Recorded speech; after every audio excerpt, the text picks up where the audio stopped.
한 주 동안 어떤 이슈들이 눈길을 끌었을까요? 주목해볼 만한 뉴스를 골라서 깊이 있게 살펴보는 시간입니다. 박지훈 변호사와 함께합니다. 안녕하십니까? 안녕하세요. 안녕하세요. 네. 자, 이번 주부터 새롭게 저희와 함께하게 되셨는데 앞으로 네. 좋은 비평 많이 부탁드립니다. 네. 네.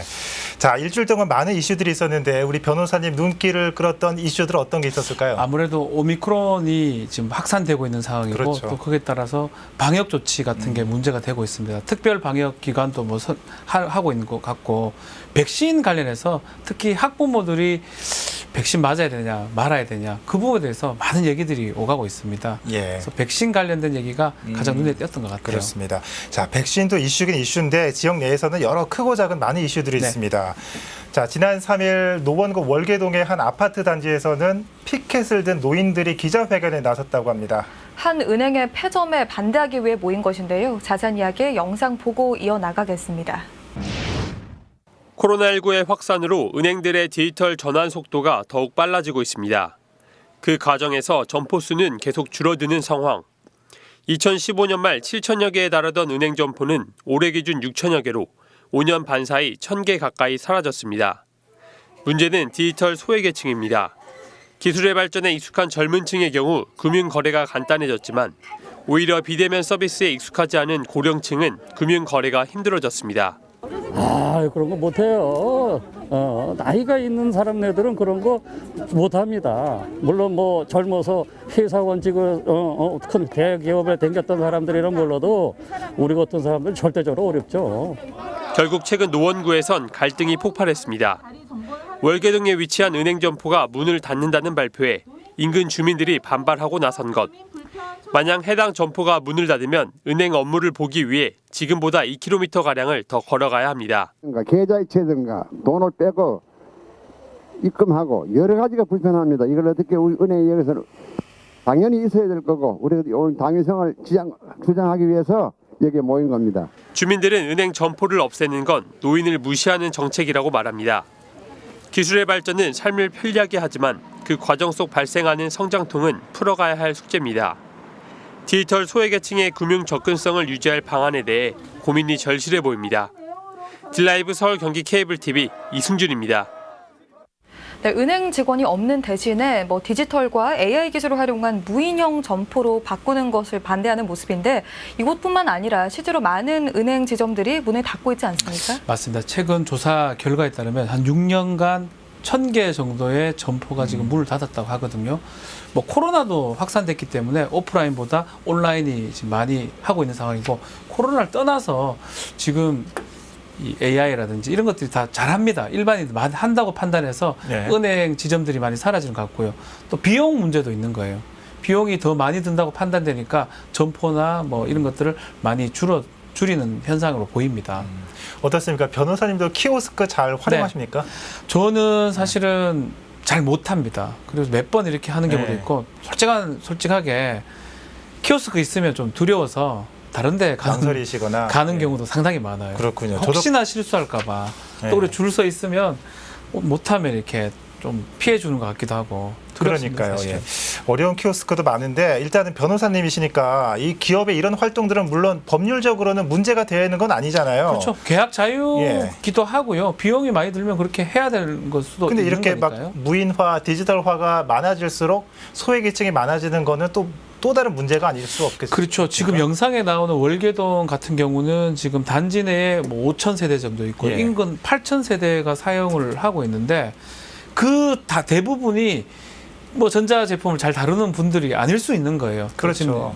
나이가 많은 이른바 디지털 취약계층들이 있거든요. 그러니까 그런 분들한테 배려를 좀 해줘야 되는데 배려 없이 민법상으로 필요하다는 비용이 많이 드니까 점포 없애는 거 그건 가능하지만 너무 배려 없이 되는 거 아니냐. 또 더 나아가서 이렇게 하다 보면 보이스피싱이 요새 사회적 문제가 되는데 보이스피싱이 더 많아질 가능성도 있기 때문에 조금 이런 부분은 좀 고려가 돼야 될 것 같습니다.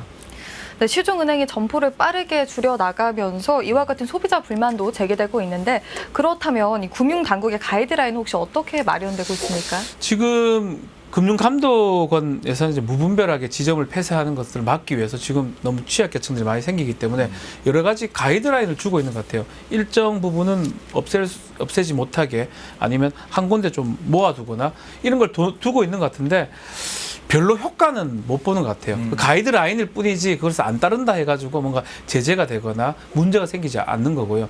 비용하고 이익을 따지는 것 같아요. 은행 입장에서는 이거 두는 것보다는 없애는 게 훨씬 이익이라고 판단이 되니까 가이드라인과 상관없이 계속적으로 좀 폐쇄하는 모양새고 통폐합되는 경우도 많고요. 많이 줄어드는 상황입니다, 지금. 이 방향성은 맞는데 결국은 이 속도의 문제가 아닌가 싶은데 이 주민들이 서명 운동까지 이어나간다고 합니다. 어떻습니까? 이런 주민들의 이런 활동들이 금융당국의 변화를 이끌어낼 수 있을 거라고 보십니까? 그래서 지금 금융당국에서는 뭐 영향평가 같은 것들을 해본다고 합니다. 네. 그렇지만 이제 그렇다고 하더라도 은행한테 강제력을 부여할 수는 없습니다. 그렇죠. 금융기관한테. 그렇기 때문에 결국은 언론이나 이런 데서 결국 그것을 점차적으로 줄여가는 건 맞지만 또 어떤 디지털 취약계층을 위한 필요하지 않느냐라고 이제 하기 때문에 일반적으로는 금융감독 그 당국보다는 언론기관을 통해서 조금 해결책을 찾아야 되지 않을까 생각이 듭니다. 주민들은 지역 정치권의 대책 마련도 촉구하고 있는 모양새인데 그렇다면 변호사님이 생각하시는 해결 방안에는 뭐가 있습니까? 일단은 뭐 국회에 가기도 하고요. 뭐 지금 이렇게 뭐 시위 같은 것도 하고 국회의원을 지역구 국회의원 특히 지금 노원이나 국회의원들을 만나서 이거 너무 심각한 거 아니냐라고 예. 문제 제기를 한다고 합니다. 근데 궁극적으로는 사실은 여러 가지 뭐 방법들이 있는데 좀 우체국 같은 거는 지금 없앨 수는 없는 거거든요. 우체국에 여러 가지 어떤 지점들, 은행, 뭐 각 은행들을 다 둔다든지 네. 좀 다른 방법들을 고려를 해봐야 될 것 같아요. 없애서는 안 될 것 같아요. 그리고 이제 궁극적으로 이 뭐 점포라든지 이런 것들을 둔다는 걸 기본으로 하고 해야 되지 네. 다 없앤다고 기준으로 하면 안 될 것 같아요. 여러 가지 다양한 방법에 대해서 논의가 좀 필요할 것 예. 같습니다. 말씀하신 대로 뭐 무조건적으로 없애는 것만 네. 능사는 아닐 것 같고 또 이런 변화를 막을 수 있는 좀 격차를 줄이기 위한 디지털 교육 이런 것도 좀 필요하지 않나? 교육도 필요하고 예를 들어서요. 편의점이나 뭐 약국이나 지역마다 있는 곳 있잖아요. 그런데 예. 뭔가 좀 연계할 수 있는 방법까지 좀 해외 사례가 그런 게 있기 때문에 고려를 좀 해봐야 될 것 같습니다. 그렇습니다. 자, 다음 이슈를 좀 살펴볼 텐데요. 이 중랑구의 수상한 물품 계약이 도마에 올랐다고 합니다. 의문투성이 계약이 그동안 관행처럼 이어진 건 아닐지 영상 보고 이야기 이어나가겠습니다. 서울 계약마당에 올라온 계약 정보입니다. 중랑구가 구청 태권도부의 운동용품을 구매한 내용입니다. 그런데 방화 신발과 안전용 덧옷, 여기에 잠수용 신발까지 언뜻 봐도 태권도부와 상관없는 물품들이 여러 건 올라와 있습니다. 운동용 매트는 무려 380개, 800만 원어치가, 태권도부에 여자 선수가 없는데 여성용 운동복도 수십 벌입니다. 남성 운동복은 3달 동안 무려 100벌 넘게 구매했다고 돼 있습니다. 이렇게 서울 계약마당에 올라온 태권도부 운동용품 구매건은 모두 10건. 적게는 300만 원에서 많게는 3천만 원까지 3년간 모두 1억 2천만 원이 넘게 구청이 한 업체와 수의계약했다고 돼 있는데 거의 대부분이 이런 식으로 작성돼 있습니다. 중랑구는 공개된 내용대로 물품을 구매하지 않았다고 해명했습니다. 서울 계약마당은 조달청에 등록된 물품을 근거로 작성되는데 태권도 용품이 특수용품이라 조달청에 품목이 등록돼 있지 않다는 것입니다. 이로 인해 실제 구매 물품을 똑같이 등록할 수 없고 유사한 품목을 찾아 내용을 올린 거라고 설명했습니다. 그럼에도 불구하고 비판은 이어지고 있습니다. 서울 계약마당은 정보공개 사이트라는 것, 일반 대중들이 관공서의 모든 계약 정보를 정확하게 알 수 있도록 알려주기 위한 용도로 만들어졌다는 것입니다. 행여 시스템상의 문제라면 적극적으로 프로그램 개선을 요청했어야 했고 수의계약 업체에도 꾸준히 조달청에 물품 등록을 요구했어야 했다는 지적도 이어지고 있습니다. 딜라이브 서울경기 케이블 TV 천서입니다. 네, 지금 화면을 봤는데 중랑구청이 한 업체와 함께 수의 계약을 했는데 1억 2천만 원이 넘습니다. 그런데 물품이 계약 사항과는 다른 것으로 나타났는데 일단 이 부분이 문제가 되는 거겠죠? 문제가 되죠. 계약은 특히 공공에서 하는 계약은 입찰이 원칙입니다. 네. 공공 경쟁이 돼서 가장 유리한 조건을 내는 사람한테 계약을 주는 거거든요. 근데 이제 예외적인 경우 있긴 해요. 예를 들어서 뭐 지방계약법상의 금액이 그렇게 크지 않는 경우, 예. 뭐 1억 정도 되는 거, 추정 가격이 1억 정도 되면 수의 계약도 가능합니다. 한 업체랑. 또 그리고 뭐 판로지원법, 중소기업을 좀 우선적으로 좀 배려하라는 그런 법이 있긴 합니다. 그 모든 것이 기본적 가격 자체가 1억짜리 아주 작은 금액이어야 되는데, 글쎄요, 뭐 지금 1억 2천 정도 넘었다면 추정 가격은 아마 1억으로 했을 것 같긴 한데, 네. 계속 그 업체랑 반복된다면 뭔가 문제성은 좀 있는 거 아닌가. 법은 뭐 위반한 건 아닌 것 같은데 그것을 좀 빠져나간 모양새가 아닌가 이렇게 보입니다. 중랑구 쪽은 위법은 없었다는 이야기를 하고 있습니다. 그럼 수의계약과 관련한 법적인 근거가 혹시 있습니까? 그렇죠.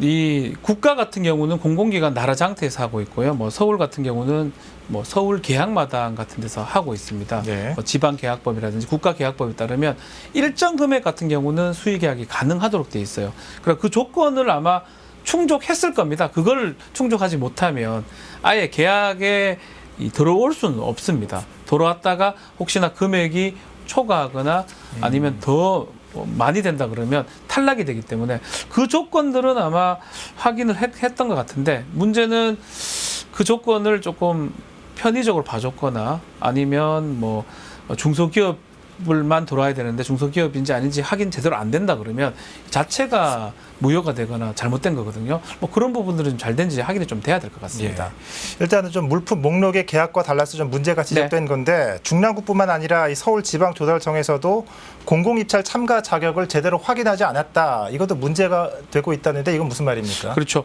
지금 말하는 것처럼 이 중소기업만 들어와야 되면 중소기업이 맞는지 확인을 해야 되고요. 추정 가격이 맞는지 다 확인이 돼야 됩니다. 근데 확인이 안 되고 예컨대 금액 자체가 뭐 부풀려지거나 쪼갤 수도 있고요. 예. 뭐 그런 경우들을 정확하게 확인한 다음에 한쪽 업체나 계속적으로 반복된 업체한테 몰아주는 상황이 된다 그러면 그런 부분들은 문제가 되기 때문에 확인이 좀 됐었어야 되는데, 좀 그게 혹시나 확인이 안 됐다 그러면 좀 문제가 될 여지가 클 것 같습니다. 공공기관의 수의계약과 관련된 관행 문제가 어제 오늘의 일만은 아닌데, 좀 이런 문제가 지속적으로 제기되는 이유는 어디에 있다고 보십니까? 그러니까 왜 그걸 해주냐 하면, 한 업체한테 해주냐 하면 그렇게 크지 않은 계약이기 때문에 이 업체가 와서 했고 또 이전에도 했으면 편하게 좀 계약 체결도 하고 좀 이제껏 했던 편의성 때문에 하는 경우도 있는 거거든요. 근데 만약 금액이 상당히 크다 그러면 여러 업체가 달려들기 때문에 당연히 경쟁, 입찰 같은 거 하겠죠. 공개 경쟁을 하겠죠. 그래서 그런 편의성이 있긴 한데, 편의성하고 딱 맞아떨어지면 좋은데 그 편의성을 유지하기 위해서 금액을 1억 미만으로 맞추려고 쪼개기도 하고 일감을 또 이 업체한테 다 몰아주기도 하고 자격 요건을 몇 월 며칠까지 뭐 요건 통과한 요 업체만 딱 통과할 수 있는 자격을 만들어주기도 합니다. 결국은 이 업체를 위한 계약이 될 수 있는 거거든요. 이런 것들이 계속 문제 제기가 되는 상황인 것입니다. 네, 이런 계약 문제가 거듭되고 있는데 좀 문제 이유를 점검해야 할 시점인 것 같습니다. 네. 이를 방지할 수 있는 방법에는 뭐가 있습니까? 자, 수의 계약 같은 거는 필요합니다. 법에서 작은 계약이라든지 또 중소기업이라든지 또 이 분야에 아주 전문적인 능력이 있는 뭐 기업이라면 수의 계약하는 가능성도 있는데, 수의 계약 자체는 예외적으로 봐야 되지 원칙적으로 보면 안 됩니다. 가급적이면 공개 경쟁을 한 다음에 그렇게 할 필요가 없거나 그렇게 할 수의 계약할 필요성이 상당히 높은 그런 거 봐야 되지. 지금 보면 원칙하고 예가 좀 바뀐 상황 같거든요. 그래서 그런 것들을 좀 꼼꼼히 따져봐야 돼서, 특히 특혜가 지금 주어지고 있는지, 이 업체한테 뭔가 좋은 조건을 주고 있고 뭔가 특혜를 주는지, 그 부분은 계속적으로 확인이 돼야 될 것 같습니다. 네, 잘 알겠습니다. 자, 이 작은 계약에 있어서도 투명함과 공정함을 우선시하는 절차가 이 공공기관의 신뢰성을 높일 수 있다는 점 기억하셔야 될 것 같습니다. 지금까지 노원 월계동 주민들의 은행 폐업 반대 소식과 중랑구의 수상한 계약 실태에 대해 박지훈 변호사와 함께 살펴봤습니다. 오늘 말씀 잘 들었습니다. 고맙습니다. 감사합니다.